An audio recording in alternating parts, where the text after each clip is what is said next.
Hello everyone, नमस्कार दोस्तों। Welcome to true I S and P C S. Continue करते हैं अपने P S I R optional की डिस्कशन को। प्रीवियस लेक्चर में दोस्तों हम लोग बात कर रहे थे बिहेवियरिज्म के बारे में, जिसको हम लोग बिहेवियरल अप्रोच भी कहते हैं, और यहाँ पर एक नाम उसके लिए दे रखा है, डैट इज़ बिहेवियरल रेवोल्यूशन। हमने इसके बारे में कुछ डायमेंशंस के अंतर्गत बात तो कर ही ली थी कि बिहेवियरल रेवोल्यूशन क्या है और इसके कुछ इंपॉर्टेंट की कैरेक्टरिस्टिक्स क्या होते हैं और कैसे ये वाली जो अप्रोच है बिहेवियरल अप्रोच ये अलग है with respect to normative approach, है ना। अभी तक हमने सिर्फ इतनी बात इसके बारे में कर ली है। मैंने आपको बताया था कि इसके बारे में कुछ और बातें करना बाकी रह गई हैं, तो हम उन बातों को जानते हैं। बिहेवियरल अप्रोच का इस लेक्चर के अंदर हम हिस्टोरिकल कॉन्टेक्स्ट समझते हैं। हमें तो यहाँ पर सिर्फ दोस्तों इतना बताया गया था कि बिहेवियरल रेवोल्यूशन या बिहेवियरल अप्रोच जो है, ठीक है, वो इमर्ज हुई थी आफ्टर वर्ल्ड वॉर टू, और इसकी इमरजेंस की वजह से जो नॉर्मेटिव अप्रोच है वो डिक्लाइन होना शुरू हो गई थी।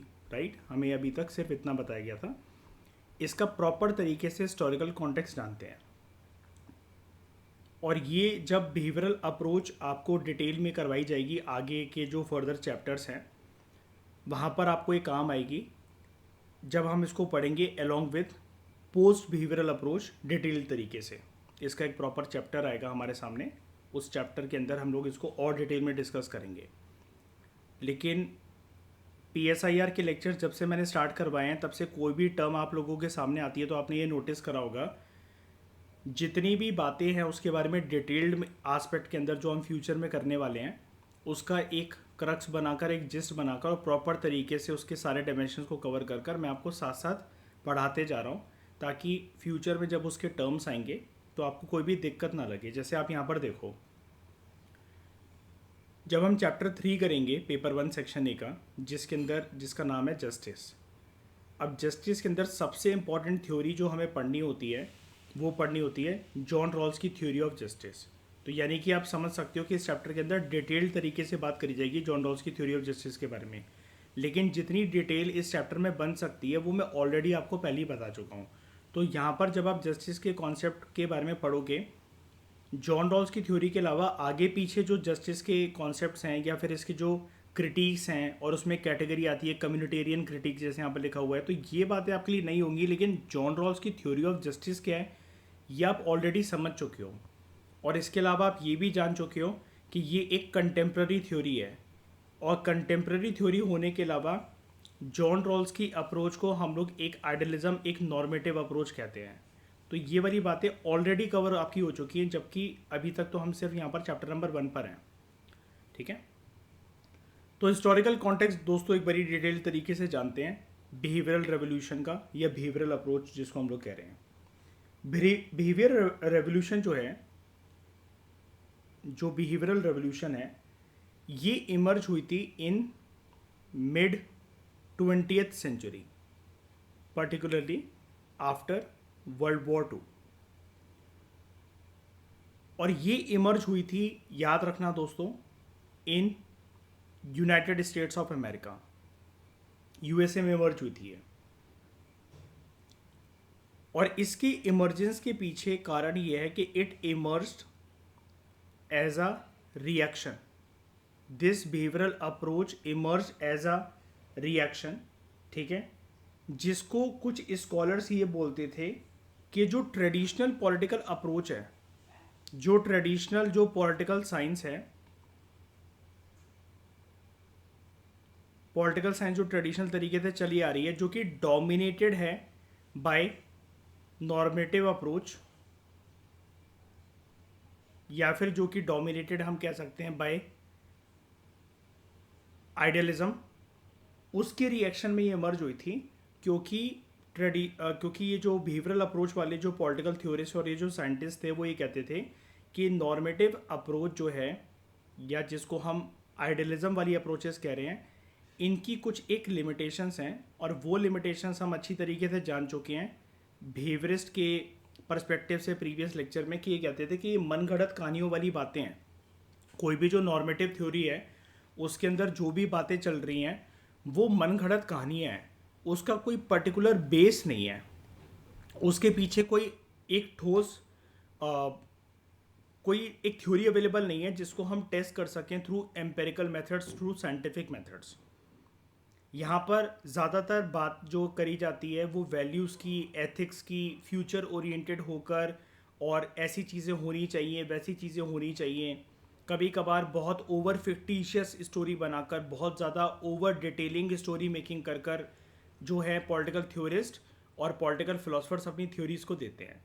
ऐसा भीवरिस्ट ने कहा नॉर्मेटिव अप्रोच के बारे में और आइडियलिज्म के आइडिया के बारे में। अब दिक्कत क्या थी, ये जो हमें बिहेवियरिस्ट बोल रहे हैं कि नॉर्मेटिव अप्रोच और आइडियलिज्म की बेसिस पर जितनी भी थ्योरी डिज़ाइन करी गई हैं, जो ट्रेडिशनल पॉलिटिकल साइंस का जो पूरा का पूरा दायरा है उसकी कुछ लिमिटेशंस हैं। तो बिहेवियरिस्ट के अकॉर्डिंग ये लिमिटेशंस क्या थी? बिहेवियरिस्ट का ये कहना था जितनी भी ट्रेडिशनल अप्रोचेस हैं पॉलिटिकल साइंस के दायरे के अंदर, जितने भी ट्रेडिशनल अप्रोचेस हैं जिसको अभी तक क्लासिकल थिंकर्स से लेकर जब तक ये मिड 20th सेंचुरी का टाइम नहीं आ गया, और जितने भी पॉलिटिकल थ्योरिस्ट और फिलोसफर्स ये ट्रेडिशनल अप्रोचेस को देते हुए आए हैं, हमें एक बात तो अच्छी तरीके से क्लियर हो चुकी है कि बिहेवियरिस्ट के अकॉर्डिंग वो ये कह रहे हैं कि हम इसको गलत इसलिए मानते हैं because they are based on normative analysis, normative approach as well as idealism. तो उनका कहना ये था कि ट्रेडिशनल अप्रोचेस जो हैं वो बहुत ज़्यादा फोकस करती हैं। सबसे बड़ी प्रॉब्लम जो उन्होंने बताई, लिमिटेशन इसकी ये बताई कि these traditional approaches focused too much on, इनका जो बहुत ज़्यादा जो फोकस है, दे टू मच फोकस्ड ऑन, एक तो फॉर्मल इंस्टीट्यूशंस, और फॉर्मल इंस्टीट्यूशंस की भी वो प्रॉपर तरीके से वर्किंग की बात नहीं करते हैं। मतलब बिहेवियर्स कहते थे कि फॉर्मल इंस्टीट्यूशंस की जो क्लासिकल थिंकर्स हैं वो प्रॉपर तरीके से वर्किंग की बात नहीं करते हैं। वो वहाँ पर भी ना अपने सुझाव देते रहते हैं कि ये चीज़ें ऐसी होनी चाहिए, वो चीज़ें वैसी चेंज होनी चाहिए, इसमें ये परिवर्तन आना चाहिए, इसमें ये चीज़ों को हटाकर हमें कुछ और चीज़ें चेंजेस करनी चाहिए। एज वेल एज के ये बिहेवियर्स ये भी कहते थे कि जितने भी ये जो क्लासिकल पॉलिटिकल थिंकर्स हैं जिनकी थ्योरीज में नॉर्मेटिव अप्रोच की और आइडियलिज्म की झलक देखने को मिलती है, तो वो प्रॉपर तरीके से लीगल फ्रेमवर्क्स के बारे में बात करते हैं, उसकी कमियां निकालते हैं। और यहाँ पर एक और चीज़ के ऊपर उन्होंने अपनी लिमिटेशंस बताई बिहेवियरिस्ट ने नॉर्मेटिव अप्रोच और आइडियलिज्म के बारे में, कि ज़्यादातर क्या बिहेवियरिस्ट के हिसाब से तो सारी की सारी जो क्लासिकल थ्योरीज हैं नॉर्मेटिव और आइडियलिज्म के ऊपर जो डिज़ाइन करी गई हैं वो फिलोसफिकल आर्ग्यूमेंट्स के ऊपर चलती हैं। और कोई भी चीज़ जो फिलोसफिकल आर्ग्यूमेंट्स के ऊपर चलती है तो बिहेवियरिस्ट के अकॉर्डिंग उनका पर्सपेक्टिव ये था कि जहाँ पर भी फिलोसफिकल एंगल आ जाता है वहाँ पर कभी भी एम्पेरिकल मेथड्स की या साइंटिफिक मेथड्स की बात ही नहीं करी जाती है, उसको कंप्लीट तरीके से इग्नोर कर दिया जाता है। ठीक है, तो इनका कंसर्न ये था कि it focus too much on these aspects of formal institutions, legal framework, philosophical arguments. और ये जो भी चीज़ें लिखी हुई ना, legal framework, formal institutions, philosophical arguments, तो जैसे हम यहाँ पर जो डिफरेंस देखते हैं ना ट्रेडिशनल अप्रोच और ये ट्रेडिशनल अप्रोच जो है, these are dominated by normative theories या आइडियलिज्म। तो these approaches are dominated by, हम ऑलरेडी पढ़ चुके हैं, और by the study of philosophy, by the study of law, by the study of history. And ये जो इंस्टीट्यूशंस है ना, इसी को कहा जा रहा है फॉर्मल लीगल इंस्टीट्यूशंस। दिक्कत सिर्फ ये है कि इनके बारे में स्टडी करने से लॉ, हिस्ट्री, इंस्टीट्यूशंस, चलो फिलोसफी को हम एक तरीके से बोल सकते हैं, हम फिलोसफी के ऊपर इल्ज़ाम ये लगा सकते हैं कि अगर कोई भी बात फिलोसफिकल है तो उसके अंदर आइडियलिज्म की बात हो रही है। लेकिन बिहेवियरिस्ट ये नहीं समझ पा रहे हैं कि आइडियलिज्म के बेसिस पर अगर बात हो रही है तो वहाँ पर वैल्यूज़ के बारे में बात हो सकती है, वहाँ पर एथिक्स के बारे में बात हो सकती है, वहाँ पर मोरालिटी के बारे में बात हो सकती है। चलो हम एक तरीके से मान भी लें कि ठीक है यार, वैल्यूज़, एथिक्स और मोरालिटी भी एक आइडियलिज्म का पार्ट ही होते हैं, वो भी एक तरीके से ऐसी चीज़ होते हैं जिसके बारे में हमारे अंदर एक डिज़ायर होती है कि हमें अचीव करना है, और सोसाइटी के अंदर जो भी चीज़ें गलत चल रही हैं उसको ठीक कर कर हमें ऐसा पर्टिकुलर रास्ता अचीव करना है ताकि हम अपनी नेशन स्टेट को, सिटी स्टेट को, अपने देश को अपने रीजन को एक वेलफेयर स्टेट बना पाएँ, एक वेलफेयरिज्म की राह पर लेकर जा सकें। तो चलो अगर हम इनकी आर्ग्यूमेंट को मान भी लेते हैं कि बिहेवियरिस्ट जो हैं वो सही तरीके से क्रिटिसाइज कर रहे हैं ट्रेडिशनल अप्रोचेस को which are dominated by normative approaches and idealism का जहाँ पर फ्लेवर है, लेकिन जब बिहेवियरिस्ट या फिर कंटेम्प्रेरी अप्रोच के पॉलिटिकल थिंकर्स, अब कंटेम्प्रेरी अप्रोच मैंने आपको काफ़ी बार बता चुका हूँ मैं कि ये भी जो है जो कंटेम्प्रेरी अप्रोच है ये प्रॉपर तरीके से बिहेवियरिज्म के ऊपर बेस्ड है, because it gives emphasis to empirical approach या साइंटिफिक मेथड्स ऑफ इन्वेस्टिगेशन। तो यहाँ पर ये लोग फोकस इस बात के ऊपर करते हैं कि पॉलिटिकल एक्टर्स का पॉलिटिक्स के अंदर जो बिहेवियर है उसको हमें ऑब्जर्व करना चाहिए प्रॉपर एम्पेरिकल और साइंटिफिक मेथड्स को यूज़ कर कर।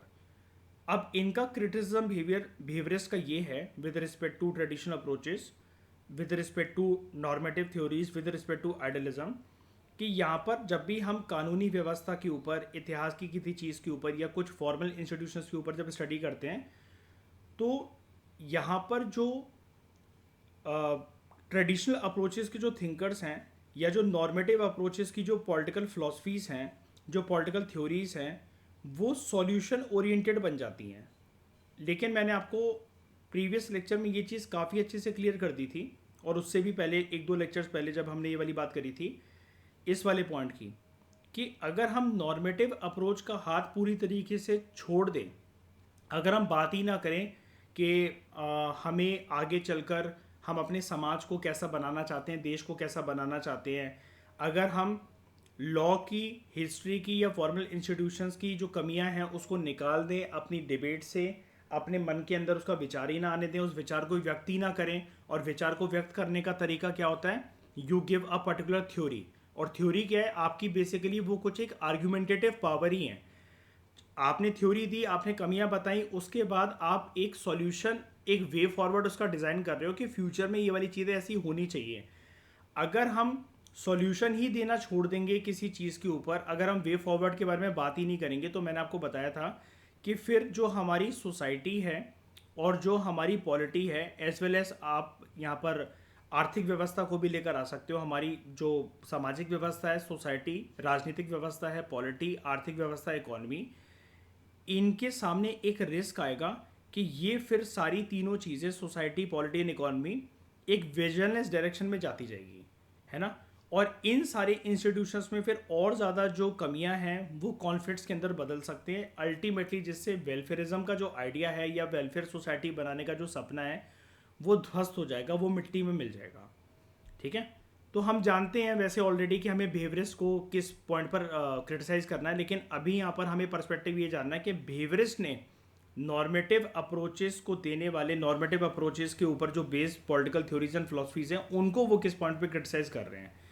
तो उनका बोलना ये है कि ये इनका बहुत ज़्यादा फोकस है नॉर्मेटिव अप्रोचेस का, ऐसा बिहेवियरिस्ट बोलते हैं कि normative approaches focus too much on formal institutions, legal framework, ठीक है, और फिलोसफिकल आर्ग्यूमेंट्स, जो कि एम्पेरिकल मेथड्स के ऊपर बेस्ड नहीं है और जो कि कहीं से भी साइंटिफिक नहीं है। और यहाँ पर दूसरी बात बोलते हैं बिहेवियरिस्ट कि जो एम्पेरिकल अप्रोचेस हैं, सॉरी, जो नॉर्मेटिव अप्रोचेस हैं, उनके अंदर एम्पेरिकल साइंटिफिक मेथड्स गायब हैं। इसके अलावा जो एक्चुअल बिहेवियर होना चाहिए, जो एक्चुअल बिहेवियर होना चाहिए, ये बिहेवियरिस्ट कह रहे हैं नॉर्मेटिव अप्रोचेस की पॉलिटिकल थ्योरीज एंड फिलोसफीज के बारे में, कि एक्चुअल बिहेवियर जो होना चाहिए, किसका एक्चुअल बिहेवियर, पॉलिटिकल एक्टर्स का, वो मिसिंग होता है नॉर्मेटिव अप्रोचेस से, जो कि बेस्ड होती हैं आइडियलिज्म के ऊपर।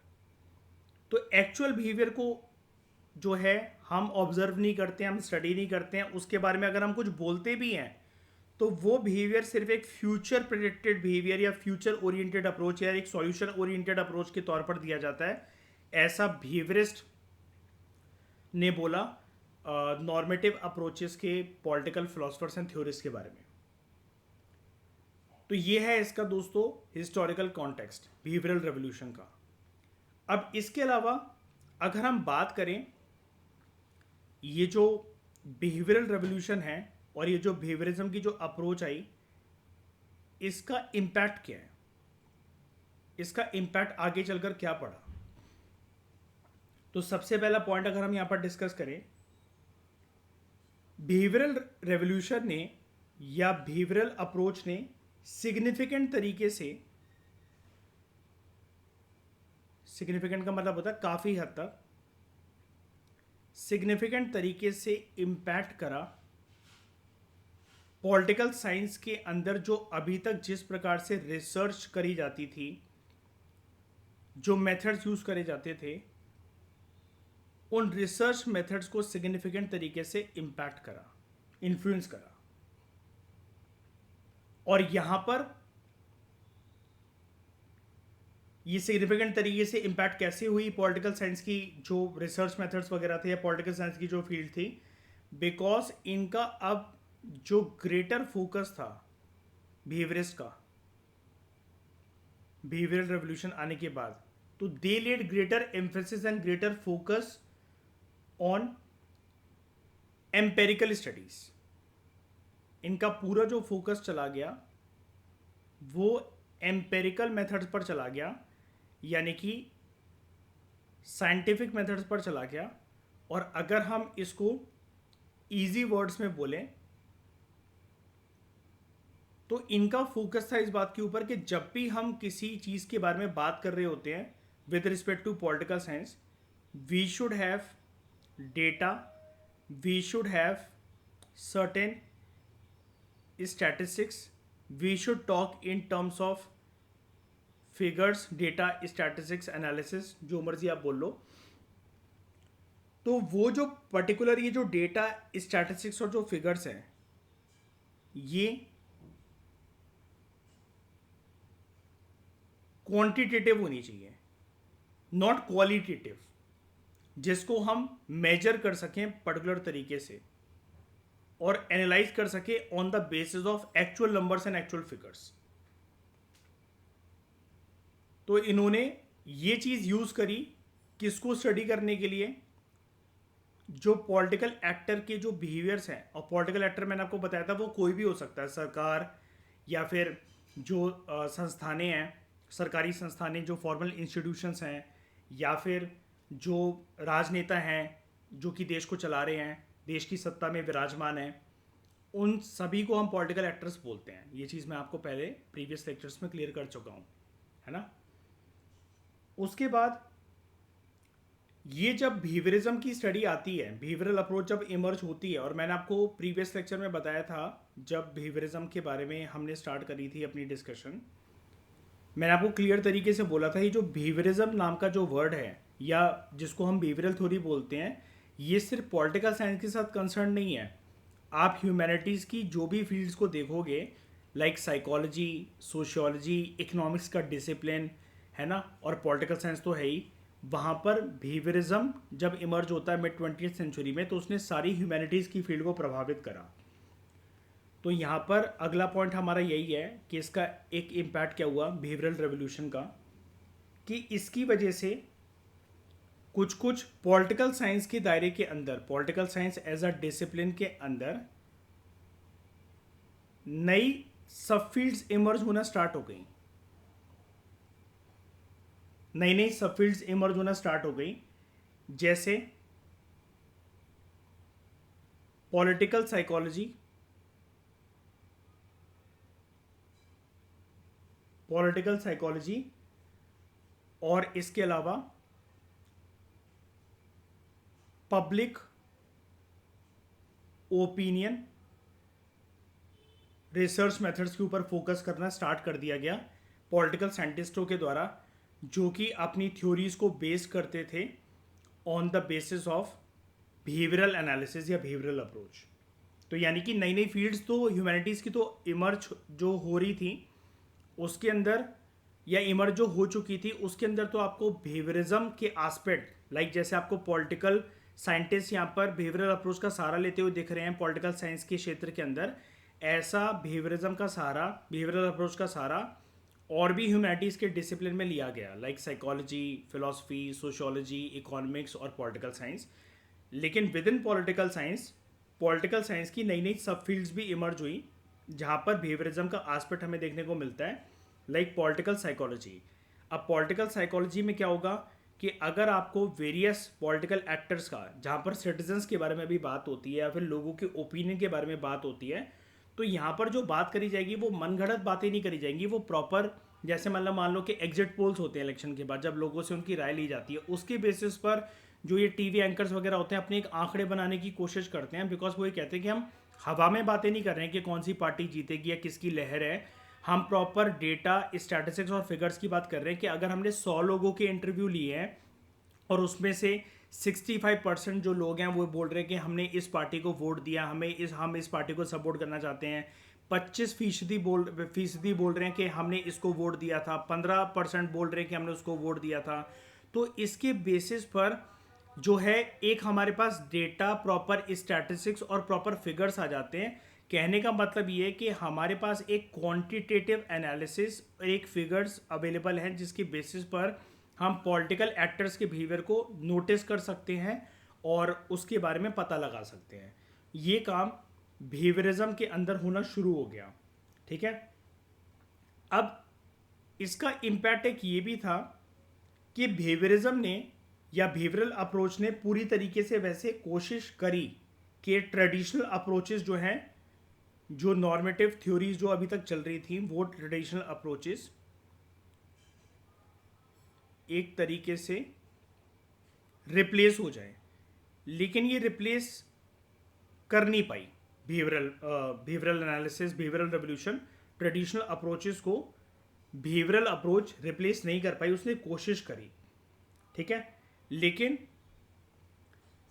रिप्लेस करने के बारे में सोचकर और रिप्लेस ना कर पाना वो तो चलो ठीक था बिहेवियरिज्म के लिए, लेकिन बिहेवियरिज्म के अंदर जो बिहेवियरल बेसिस पर या बिहेवियरल अप्रोच को अपनाते हुए जो पॉलिटिकल साइंटिस्ट और जो फिलोसफर्स थे जिन्होंने अपनी theory the on the basis of empirical method, scientific methods, तो उन्होंने पॉलिटिकल साइंस की फील्ड के अंदर ना बहुत ही ज़्यादा डाइवर्स और methodological as well as sophisticated methods को यूज करना स्टार्ट कर दिया, जिसकी वजह से पॉलिटिकल साइंस का जो क्षेत्र है ना वो एक कंप्लीटली न्यू डायरेक्शन पकड़ने लगा। सबको ये लगने लगा बिहेवियरल अप्रोच के आने के बाद कि हमें हमेशा अगर पॉलिटिकल साइंस के दायरे के अंदर कोई बात करनी है, हमारी सारी बातें डेटा, स्टैटिस्टिक्स, फिगर्स, और ये डेटा, स्टैटिस्टिक्स, फिगर्स भी नॉर्मल तरीके से कैलकुलेट नहीं करे जाएंगे। बिहेवियरिस्ट ने जो इसके लिए रिसर्च मेथड्स वगैरह हमें जो दिए, जो कि एम्पेरिकल होंगे, साइंटिफिक होंगे, एक तो वो बहुत सारे थे, उनके अंदर प्रॉपर मेथड फॉलो होता था, और कभी कभार वो कॉम्प्लिकेटेड और काफ़ी ज़्यादा सोफिस्टिकेटेड भी होते थे। लेकिन इसकी वजह से बिहेवियरिस्ट ने अपनी बिहेवियरल अप्रोचेस के अंदर कंप्लीटली पॉलिटिकल साइंस को एक नई दिशा देने की कोशिश करी। अब इसका एक इम्पैक्ट ये भी निकला कि वो पॉलिटिकल साइंटिस्ट जो कि न्यूट्रल तरीके से स्टडी करने लगे कि कौन सी अप्रोच अच्छी है, क्या ट्रेडिशनल अप्रोच अच्छी है या फिर ये जो कंटेम्प्रेरी अप्रोच जो कि बिहेवियरिज्म के ऊपर और एम्पेरिकल मेथड्स के ऊपर बेस्ड होती है, ये वाली अप्रोच अच्छी है। तो कुछ स्कॉलर्स ने ये आर्ग्यू करना स्टार्ट कर दिया, अगेन ये इसका इम्पैक्ट ही है वैसे बिहेवियरिज्म का। कुछ स्कॉलर्स ने ये आर्ग्यू करा कि क्योंकि जो बिहेवियरल अप्रोच है उसका बहुत ज़्यादा जो फोकस है बिहेवियरल अप्रोच का वो ऑब्जर्वेबल बिहेवियर के ऊपर है, ऐसा बिहेवियर जिसको हम ऑब्जर्व कर सकें through scientific methods and empirical methods. उसका बहुत ज़्यादा फोकस ऑब्जर्वेबल बिहेवियर के ऊपर है, उसका बहुत ज़्यादा फोकस क्वांटिटेटिव डेटा के ऊपर है। तो इसकी वजह से स्कॉलर्स ने बोला कि दो चीज़ें पॉलिटिक्स के दायरे से निगलेक्ट होती चली जा रही हैं, दो चीज़ें राजनीति के क्षेत्र से काफ़ी हद तक निगलेक्ट होती चली जा रही हैं। और वो क्या है, एक तो नॉर्मेटिव क्वेश्चंस जो उत्पन्न होने चाहिए राजनीति के अंदर, नॉर्मेटिव क्वेश्चंस जहां पर हम एटलीस्ट सवाल जवाब तो कर सकें अपने राजनेताओं से, देश को चलाने वाले लोगों से, या फिर जिस तरीके से बड़े सारे इंस्टीट्यूशंस हमारे देश में वर्क करते हैं, हम एक सवाल जवाब तो कर सकें उनसे। और सवाल जवाब अगर हमें करना है तो प्रॉब्लम्स को आइडेंटिफाई करने के बाद अगर चलो हम उनसे सवाल जवाब ना भी कर पाए मान लो, तो हमें एक सॉल्यूशन तो पता होना चाहिए कि ये जो चीज़ें अभी तक हमारे समाज के अंदर, हमारी अर्थव्यवस्था के अंदर, हमारी राजनीतिक व्यवस्था के अंदर जो चीज़ें खराब चल रही हैं उसको हम ठीक कैसे कर सकेंगे। तो वो तो चीज़ जब आप बात करते हो कि हम ठीक कैसे कर सकेंगे, अल्टीमेटली आप बात यहाँ पर कर रहे हो एक सॉल्यूशन ओरिएंटेड अप्रोच की, एक वे फॉरवर्ड की। लेकिन बिहेवियर्स वाले क्या कह रहे हैं, ऐसी चीज़ों के बारे में बात करना, it comes in the category of normative study, it comes in the category of idealism, it is a part of traditional approach. तो नॉर्मेटिव क्वेश्चंस धीरे धीरे कर करना पॉलिटिकल साइंस की फील्ड से गायब होने लगे। स्कॉलर्स ने ये देखा बिहेवियरिज्म के आने के बाद, जो अभी तक राजनीति के क्षेत्र में नॉर्मेटिव क्वेश्चंस जो बनाए जाते थे कि यार ऐसी चीज़ होनी चाहिए क्या, हमें ये रास्ता अपनाना चाहिए क्या, सत्ता में बैठे हुए लोग करप्ट हैं इनको हटाकर कोई और हमारे पास एक देश को चलाने की व्यवस्था का मेथड आना चाहिए क्या, डेमोक्रेसी क्या सच में बेकार है क्या, डेमोक्रेसी के फ़ायदे क्या हैं, या फिर डेमोक्रेसी को रिप्लेस कर कर जिन देशों ने किसी और तरीके से अपनी पॉलिटिकल हुकूमत को अपनाया है तो उन देशों के अंदर लोगों के वेलफेयर का क्या हो रहा है। ये सारे जो क्वेश्चंस हैं जो कि कॉन्स्टेंटली अभी तक चल रहे थे बिहेवियरिज्म के आने के पहले, मिड 20th सेंचुरी के पहले, वर्ल्ड वॉर 2 से पहले, ये एक तरीके से निगलेक्ट होने लग गए। और जब ये निगलेक्ट होने लग गए, जहां पर भी नॉर्मेटिव थ्योरीज निगलेक्ट होने लग जाती है, नॉर्मेटिव क्वेश्चंस निगलेक्ट होने लग जाते हैं, इसके साथ ही दूसरी चीज, सबसे इंपॉर्टेंट चीज जो निगलेक्ट होने लग गई वो है राजनीति के क्षेत्र में जो एथिकल क्वेश्चंस थे वो भी निगलेक्ट होने लग गए। क्योंकि एथिक्स और वैल्यूज किसी भी फील्ड में आओ, किसी भी फील्ड में अगर आप उनके बारे में बात करो, whether political science, economics, sociology, psychology और फिलॉसफी का तो पार्ट होता ही है, एथिक्स और वैल्यूज एंड मोरालिटी। तो ये हमेशा जो भी एथिकल क्वेश्चंस होते हैं, जो भी मॉरल वैल्यूज के क्वेश्चंस होते हैं, जो भी मोरालिटी के क्वेश्चंस होते हैं, वो हमेशा एक आइडियलिस्ट क्वेश्चंस ही होते हैं। इसको तो कोई निगलेक्ट नहीं कर सकता। लेकिन अगर हम उन क्वेश्चंस के बारे में बात ना ही करें, निगलेक्ट ही कर दे कंप्लीट तरीके से, तो हम जो रियलिटी है हमारे सामने, बिहेवियर्स एक तरीके से क्या है, वो रियलिस्ट हैं। वो हमेशा बात कर रहे हैं कि जो रियलिटी में जो हमारे पास data, statistics, figures, quantitative data जो अवेलेबल है, उसी को मेजर करके कोई ना कोई चीज़ जो है हमें देनी चाहिए, like various theories and various philosophies.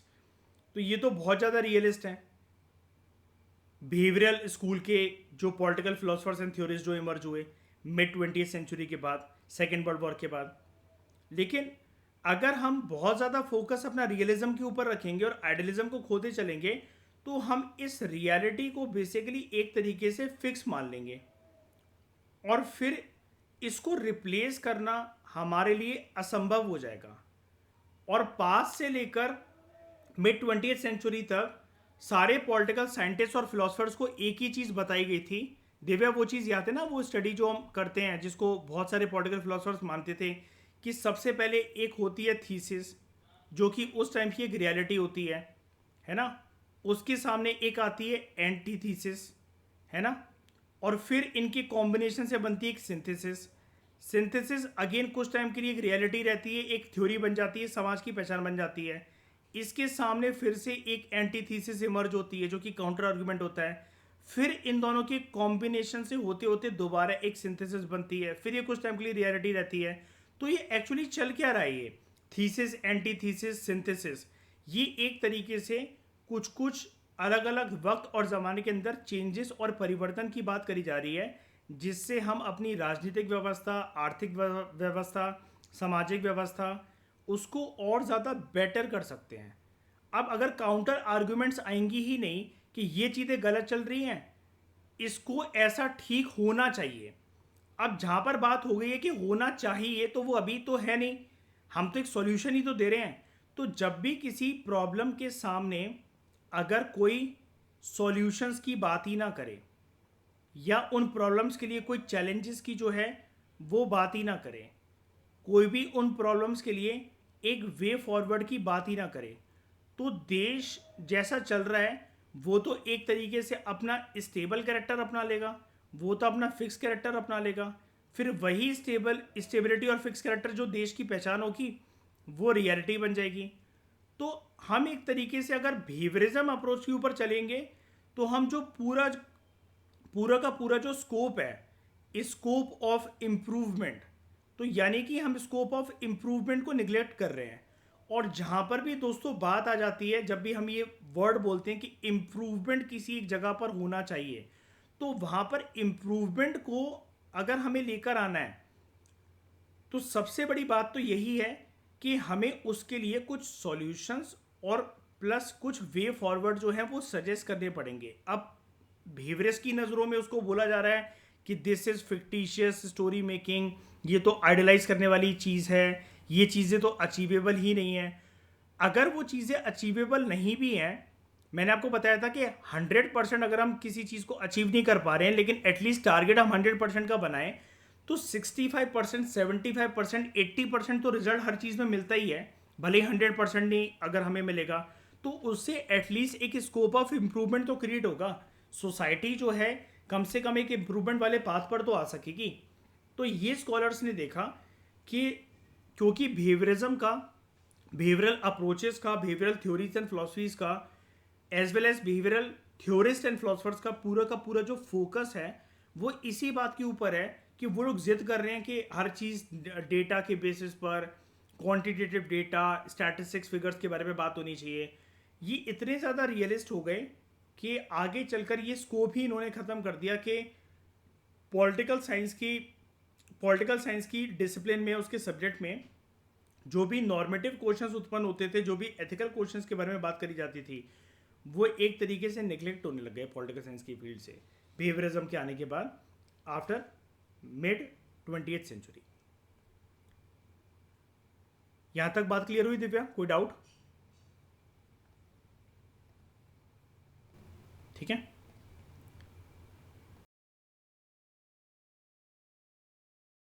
अब यहीं पर दोस्तों हम बात करते हैं कि बिहेवियरिज्म के बाद क्या हुआ।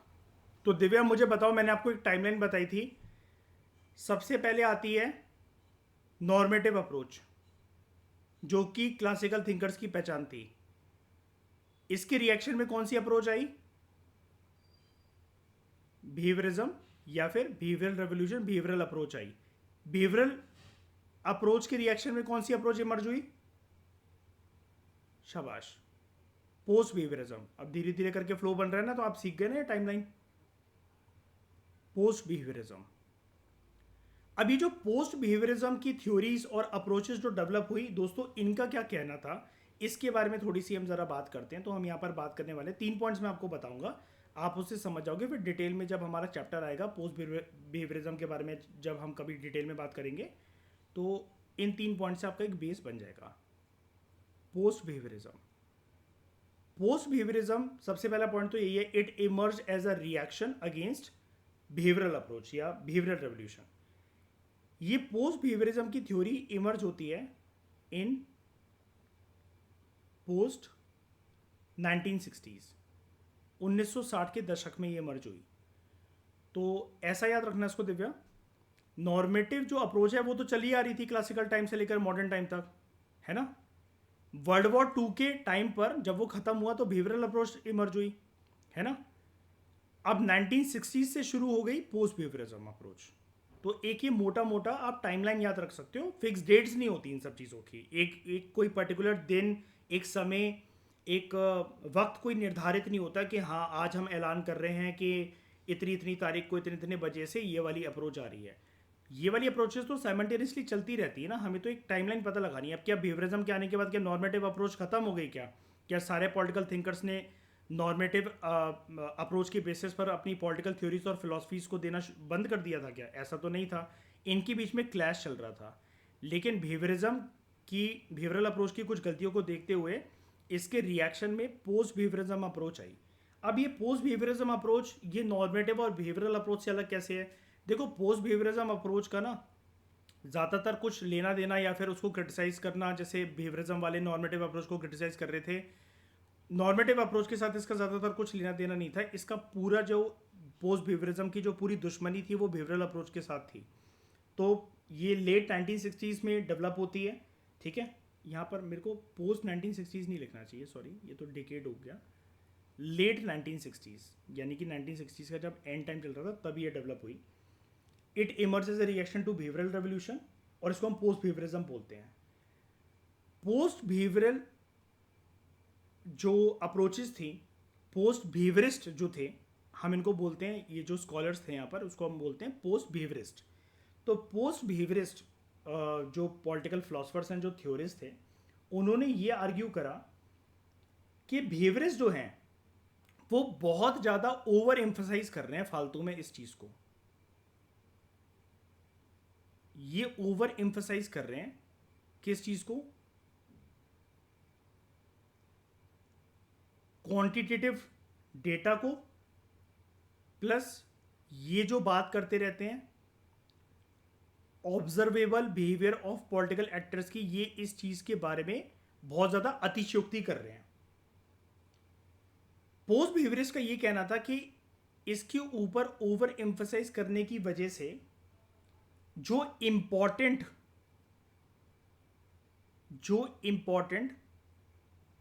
सोशल और पॉलिटिकल इश्यूज हैं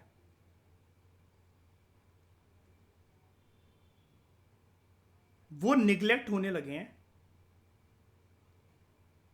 because same point post behaviourist ने कहा कि बिहेवियरिस्ट ने सोशल और पॉलिटिकल इश्यूज के दायरे के अंदर जो एक स्कोप है इंप्रूवमेंट का, सॉल्यूशन ओरिएंटेड वे फॉरवर्ड वाला जो अप्रोच है, उस स्कोप को खत्म कर दिया है अपनी थ्योरीज दे देकर। तो पोस्ट बिहेवियरिस्ट ने अपनी पोस्ट बिहेवियरल थ्योरीज को इसलिए ही निकाला था, इसलिए ही फॉर्मुलेट करा था लेट 1960s में, बिकॉज दे कॉल्ड फॉर, इनकी जो आवाज़ थी, इनकी जो थ्योरीज थी, वो इस चीज़ के ऊपर बेस्ड थी। पोस्ट बिहेवियरिस्ट की मैं यहाँ पर बात कर रहा हूँ कि पॉलिटिकल साइंस की रिसर्च के अंदर, पॉलिटिकल साइंस के दायरे के अंदर जब भी हम कोई रिसर्च कर रहे हैं, बिहेवियरिस्ट कह रहे हैं कि डेटा को यूज़ करो, ऑब्जर्वेबल बिहेवियर होना चाहिए, क्वांटिटेटिव डेटा होना चाहिए, नंबर्स होने चाहिए, फैक्ट्स होने चाहिए, फिगर्स होने चाहिए। बट पोस्ट बिहेवियरिस्ट बोलते थे कि पॉलिटिकल साइंस के अंदर जो रिसर्च है वो वैल्यू ओरिएंटेड अप्रोच होनी चाहिए, वो वैल्यूज के ऊपर बेस्ड होनी चाहिए, वो वैल्यू ओरिएंटेड अप्रोच होनी चाहिए, एज वेल एज वो सोशली रेलेवेंट होनी चाहिए। अब कोई भी चीज़ जो सोशली रेलेवेंट होती है, दिव्या आप मुझे खुद एक बार बताओ, तो सोसाइटी के अंदर कोई भी चीज़ जो हम लेकर आने की कोशिश करते हैं कि इससे समाज के लोगों का भला होगा, हम पहले तो उसको टेस्ट करेंगे ना। कोई भी चीज़ को समाज में लाने के लिए अगर सरकार को एक स्कीम को, एक पॉलिसी लेकर आती है, समाज के लोगों के ऊपर उसका क्या परिणाम पड़ रहा है, क्या वो वेलफेयर को प्रमोट करेगा कि नहीं करेगा लोगों के, इसको पहले लॉन्च करके देखा जाएगा ना किसी भी चीज़ को। और अगर वो चीज़ ठीक नहीं हुई तो उसको चेंज करा जाएगा। अब अगर हम कोई भी चीज़ को लेकर आएंगे और हम सिर्फ उसे ऑब्जर्व करने बैठ जाएं, फैक्ट्स, नंबर्स और उन सब के बेसिस पर, तो एथिक्स और जो वैल्यूज़ हैं वो तो कंप्लीट तरीके से सोसाइटी से गायब ही हो जाएंगी। अल्टीमेटली घुमा फिरा के बात यही है, 100 बातों की एक बात, कि स्कोप ऑफ इम्प्रूवमेंट ख़त्म हो जाएगा। बहुत बार जब कोई लॉ बनता है तो वो एक पर्टिकुलर वक्त, ज़माने और उस देश के हालात में वो लॉ एक टाइम पर फिट हो जाता है, लेकिन आगे चलकर हमारा कॉन्स्टिट्यूशन भी तो, या दुनिया के विभिन्न जो लॉ मेकिंग प्रोसेस है वो भी तो अलाउ करते हैं ना इस चीज़ को। वहाँ पर भी तो एक स्कोप होता है, स्कोप ऑफ चेंजेस, जिसको हम आम भाषा में, संवैधानिक भाषा में क्या कहते हैं, अमेंडमेंट्स। तो ये हम इसलिए तो करते हैं ना क्योंकि जैसे एक कंट्री के वक्त, हालात, ये सब बदले, समाज के लोगों का, समाज को देखने का नज़रिया बदला, तो हमें लॉ मेकिंग प्रोसेस के अंदर बहुत सारी स्कीम्स और पॉलिसीज़ के अंदर चेंजेस लाने पड़ते हैं. We always find a scope and room for improvement. हम उस चीज़ के ऊपर अडिग हो जाएं कि नहीं, ये तो चीज़ें जैसी हैं वैसी ही रहेंगी. और अगर हम स्कोप ऑफ इम्प्रूवमेंट की बात कर रहे हैं तो this is story making, this is about idealising things. तो ऐसे तो फिर कभी किसी का भला हो ही नहीं पाएगा समाज के अंदर. ये था पोस्ट बिहेवियरिज्म. मतलब ये कुछ ज़्यादा अलग पॉइंट्स नहीं दे रहे हैं एक तरीके से. जैसे स्कॉलर्स के परस्पेक्टिव से मैंने आपको बताया था कि बिहेवियरिज्म के क्या इम्पैक्ट हैं, तो वो इम्पैक्ट एक तरीके से पोस्ट बिहेवियरिस्ट जो थे उनकी थ्योरीज है. तो कंक्लूजन में दोस्तों हम इतना बोल सकते हैं कि जो बिहेवियरल रेवोल्यूशन जो आया सेकेंड वर्ल्ड वॉर के बाद, वो एक ट्रांसफॉर्मेटिव पीरियड था. नॉर्मेटिव अप्रोच के बाद पहली बार किसी ने एक transformative approach the political science के क्षेत्र में वर्ल्ड वॉर 2 के बाद. तो बिहेवियरल रेवोल्यूशन उस टाइम पर आया था और इसका पूरा फोकस साइंटिफिक मेथड्स और एम्पेरिकल मेथड्स के ऊपर बेस्ड था. पॉलिटिकल साइंस की स्टडी के ऊपर, पॉलिटिक्स की स्टडी के ऊपर. इसका इम्पैक्ट तो काफ़ी हद तक रहा, लेकिन बात यही है कि जो नेचर था पॉलिटिकल इंक्वायरी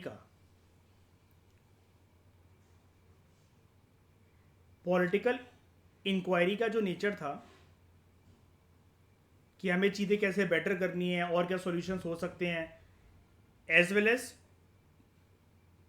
जो रोल हुआ करता था नॉर्मेटिव अप्रोच के अंदर वैल्यूज का,